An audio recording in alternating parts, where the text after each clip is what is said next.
सारे भ्रष्टाचारी एक साथ हो जाएंगे, वो देश का प्रधानमंत्री हो जाएगा। केसी राव भी भ्रष्टाचारी हैं।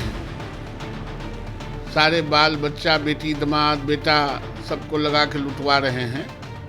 ये व्यक्तिवादियों का, परिवारवादियों का सरकार 2034 तक असंभव है। और व्यंग के पंचायती करना और विपक्ष को एक साथ आना दोनों बराबर है। नमस्कार, आप न्यूज फाउंडेशन देख रहे हैं। मैं हूं आपके साथ वंदना। वर्तमान मुख्यमंत्री नीतीश कुमार को किस तरह से प्रधानमंत्री के पद पर स्थापित किया जाए, इसकी रणनीति महागठबंधन की तरफ से की जा रही है। इसी क्रम में केसी चंद्रशेखर राव जो मुख्यमंत्री हैं, वो उनका आगमन बिहार में हो रहा है। क्या कुछ बातें होंगी, क्या चर्चा होगी, वो तो समय निर्धारित करेगा। लेकिन उससे पहले हमारे साथ बात करने के लिए हैं बीजेपी के वरिष्ठ नेता नवल किशोर यादव।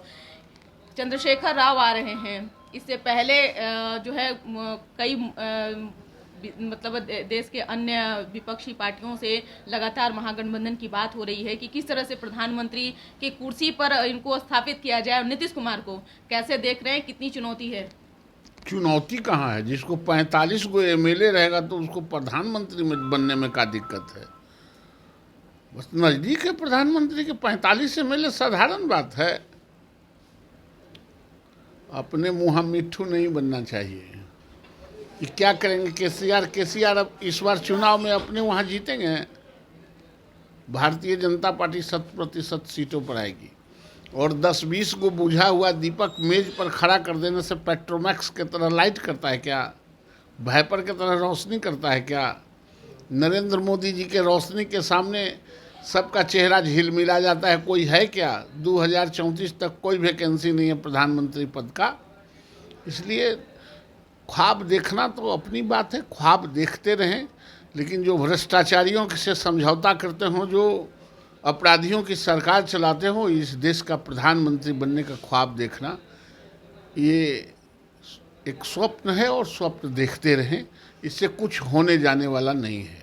लेकिन नवल जी, अब नीतीश कुमार अकेले थोड़ी हैं, लालू प्रसाद यादव हैं जो मतलब राजनीति के एक ऐसे शख्सियत हैं जिनको सब लोग उदाहरण में पेश करते हैं। आज नीतीश कुमार के साथ हैं, आज लालू प्रसाद यादव भी चंद्रशेखर राव से मिलेंगे, उनसे बातचीत करेंगे। लालू आवास पे भी जाएंगे, सीएम आवास पर भी जाएंगे। तो जो चीज़ें अब दिख रही है सामने खुल करके, भले नीतीश कुमार ये न कर रहे हों कि हम उस प्रधानमंत्री के उम्मीदवार हैं, वो तो बात की बात है। लेकिन आगे जो ये सब जो रणनीति, सब सारे भ्रष्टाचारी एक साथ हो जाएंगे, वो देश का प्रधानमंत्री हो जाएगा।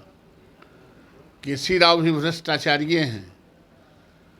सारे बाल बच्चा, बेटी, दामाद, बेटा सबको लगा के लुटवा रहे हैं। ये व्यक्तिवादियों का, परिवारवादियों का सरकार 2034 तक असंभव है। और व्यंग के पंचायती करना और विपक्ष को एक साथ आना दोनों बराबर है।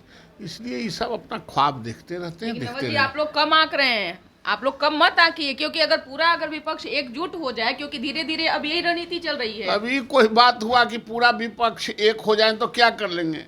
मौसी के मोछ जम जाता तो पहलवान बन जाती पुतली बाई। कोई बात है? न मौसी के मोछ जमेगा, न पुतली बाई बनेगी।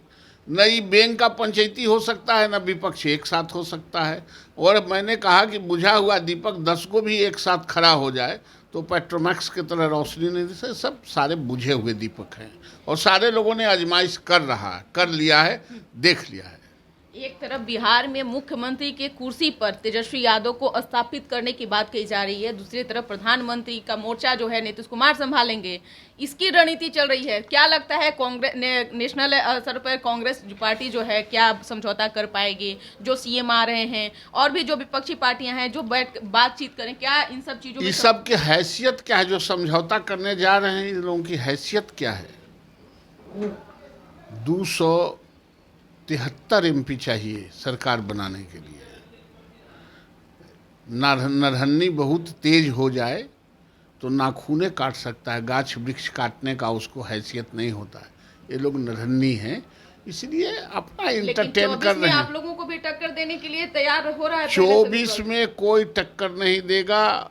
नरेंद्र मोदी अनपैरेलल हैं, उनका मुकाबला कोई कर नहीं सकता है। नरेंद्र मोदी का मुकाबला नरेंद्र मोदी ही अपने आप से तुलना कर सकते हैं। ये छोटे भाइयों लोग कुछ नहीं करेंगे। ये लोग वापस में ऐसे ही नाटक करते रहेंगे। आप लोगों ने कहा कि नीतीश कैबिनेट में जो मंत्री शामिल हुए हैं वो दागी हैं। फिर उसके बाद आप लोगों ने कहा कि कई जो हैं वो भ्रष्टाचारी हैं, कई लोगों पे आरोप है, कई लोग आपके पार्टी के नेता जो हैं खुलकर विरोध किए, आंकड़ा भी सामने रखे। अब इसी क्रम में कार्तिक मास्टर जो मंत्री बनाए गए थे, कानून मंत्री, उनका विभाग को बदल दिया गया है, गन्ना विभाग दे दिया गया है। कैसे देख रहे हैं इसको? देखना क्या है, तो बदल ही सकते हैं, हटा नहीं सकते हैं। ये चूंकि सरकार अपराधियों का डोमिनेटिंग सरकार है, कुछ लोगों को छोड़ के ये सरकार अपराधियों की सरकार है। और नीतीश कुमार कमज़ोर मुख्यमंत्री, निरीह मुख्यमंत्री, पलटी मारने वाला मुख्यमंत्री की हैसियत नहीं है कि अपराधियों से जूझ ले और अपराधियों पर कोई कार्रवाई करे। इसलिए अपराधी ही सरकार चलाएगी और ये टुकुर टुकुर देखते रहेंगे। नमल जी, एक सवाल और है। जब तक के बिहार में एनडीए की सरकार थी, चाहे कुछ ही सालों तक रहे, फिलहाल में अगर वर्तमान में जो नई सरकार बनी, नई मंत्रिमंडल का जो गठन किया गया, आप लोग को भी लगता था क्या कि हम नीतीश कुमार को रास्ते में रोकड़ बन रहे हैं? क्योंकि जैसे ही एनडीए से अलग होकर महागठबंधन के साथ सरकार बनाए, वैसे ही मतलब ऐलान किया जा रहा है, कभी इस विभाग की जानकारी दी जा रही है कि इस विभाग में इतनी वैकेंसी आने वाली है, इस विभाग में इतनी सारी वैकेंसियाँ आने वाली है। क्या कहेंगे, क्या सचमुच में आप लोग नीतीश कुमार का रास्ता रोकते थे, खासतौर से युवाओं के भविष्य को लेकर, युवाओं के रोजगार को लेकर? नीतीश कुमार का कोई रास्ता रोक सकता है? नीतीश कुमार तो अपने रास्ता बनाते हैं, पलटी मार हैं। जिसको कहते थे कि मट्टी में मिल जाएंगे, अब तुम्हारे साथ नहीं आएंगे, वो मट्टी कहाँ है उसको हम खोजते हैं।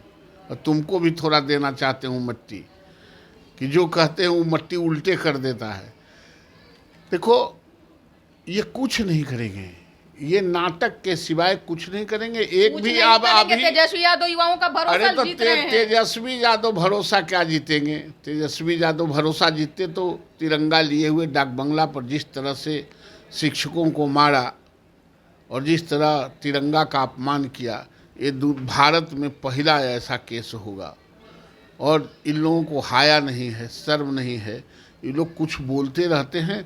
लोक लज्जा से लोकतंत्र चलता है। जब लोक ही लज्जा इन लोगों को समाप्त हो गया है तो कुछ भी बोल सकते हैं। यादव ने कहा कि इस डिपार्टमेंट में इतनी हजार वैकेंसियां आ रही है, इस डिपार्टमेंट में इतनी सारी वैकेंसियां आ रही है, तो क्या आपको नहीं लगता है कि युवाओं का आकर्षण केंद्र तेजस्वी यादव? अरे कोई करे ना, करना ना चाहिए। और जो मांगने आया है, जो पास करके बैठल है, उसको आप मारते हैं। पूरे राज्य में वितरित शिक्षा नीति चल रहा है। ये जो एफिलिएटेड कॉलेज है उसके टीचर सब रिटायर कर रहे हैं।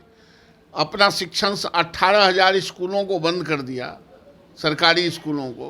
कॉलेजों को तो ऑप्ट कर लीजिए, समान काम का समान वेतन शिक्षक को तो दे दीजिए जो काम कर रहा है। अगर गांव, गरीब, किसान, मजदूर के बच्चों को पढ़ाना चाहते हैं तो स्कूलों को दुरुस्त कर लीजिए, उनको समान काम का समान वेतन दे दीजिए। जिसमें मैक्सिमम लड़के पढ़ते हैं एफिलिएटेड कॉलेजों में, उसको अधिग्रहण कर लीजिए। तब ना, कुछ करवे नहीं कीजिएगा तो हवा में तीर चलाने से कुछ नहीं होगा। टाटा फिश। बहुत बहुत शुक्रिया। तो आप सुन रहे थे, क्या कुछ कह रहे थे बीजेपी के वरिष्ठ नेता नवल किशोर यादव। इस करो बस इतना ही। बने रहिए न्यूज़ फॉर नेशन के साथ। अब तक के हमारे चैनल को सब्सक्राइब नहीं किए तो कर लीजिए और साथ ही साथ न्यूज़ फॉर नेशन के फेसबुक पेज को जरूर फॉलो करते रहिए। धन्यवाद।